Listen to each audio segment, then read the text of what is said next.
جانور کو ذبح کرنے کے لیے قبلہ رو ہونا ضروری ہے؟ سنت ہے. گائے یا بیل کو کھڑے کھڑے ذبح کر سکتے ہیں؟ سنت لٹا کرے تو یہ سنت چھوٹی، کھڑے کھڑے ذبح کیا تو حلال ہو جائے گا. بکرے کو بغیر باندھے قربان کر سکتے ہیں؟ کر سکتے ہیں. اونٹ کو نحر کی جگہ ذبح کر سکتے ہیں؟ وہی سنت نہ ہوئی ادا، مکروہ لکھا ہے اس کو. کھڑے کھڑے بھی یوں کرتے ہیں نا، یہ نہر نہیں ہے، یہ ذبح ہے. عوام تو سمجھے گا نہر ہو گیا، لیکن ایکچولی یہ نہر نہیں ہے. ذبح کے وقت چھری پر جس کا ہاتھ ہو سب کو اللہ اکبر پڑھنا ضروری ہوگا؟ یہ سب کو اللہ کا نام لینا پڑے گا، کیونکہ بعض جگہ پر یہ بھی سنا ہے کہ گائے میں جو 7 حصے ہوتے ہیں نا، گائے میں 7 حصے دار جو ہے نا وہ چھری پہ ہاتھ رکھتے ہیں. ایک تو ذابح ہوتا ہے گوشت فروش، 7 وہ رکھتے ہیں. تو جس نے رکھا ان سب کے لیے ضروری ہے کہ وہ اللہ کا نام لیں. مثلا بسم اللہ یا اللہ اکبر یہ سب کہیں. اگر ایک نے بھی یہ سمجھ کر کے دوسروں نے تو کہہ دیا مجھے کیا ضرورت ہے، تو پھر یہ کہ جانور حلال نہیں ہوگا، حرام ہو جائے گا.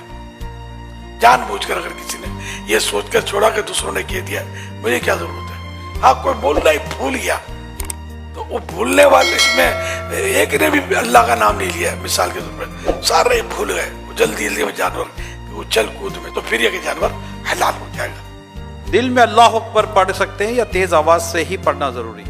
زبان سے بھی اتنی آواز سے کہ اگر کوئی رکاوٹ نہیں ہے سننے میں تو اپنے کانوں سے سن لے، یہ ضروری ہے. ایک جانور کے سامنے دوسرے جانور کو قربان کرنا کیسا ہے؟ منع ہے.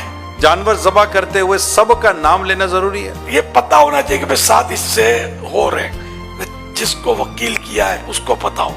باقی ذابح جو ذبح کر رہا ہے اس کو پتا ہونا شرط نہیں، اس کی ضرورت ہی نہیں ہے. وہ بولو گے تو بھی یاد نہیں رہے گا. جانور ذبح کرنے کی دعا کب پڑھنی ہے؟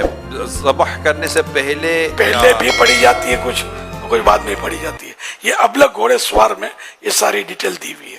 رسالہ مکتبۃ المدینہ کا ابلغ گھوڑے سوار، یہ آپ کے یہاں قربانی ہوتے وقت آپ کے ہاتھ میں ہونا چاہیے. تو نکال کر آپ پیج وہ دعائیں پڑھ لیجیے. شرط نہیں ہے، پڑھیں گے صحیح پڑھیں گے تو ثواب ملے گا. قربانی کے جانور کو روڈ پر لٹا کر ذبح کرنے سے ان کو تکلیف ہوتی ہے، کیا یہ درست ہے؟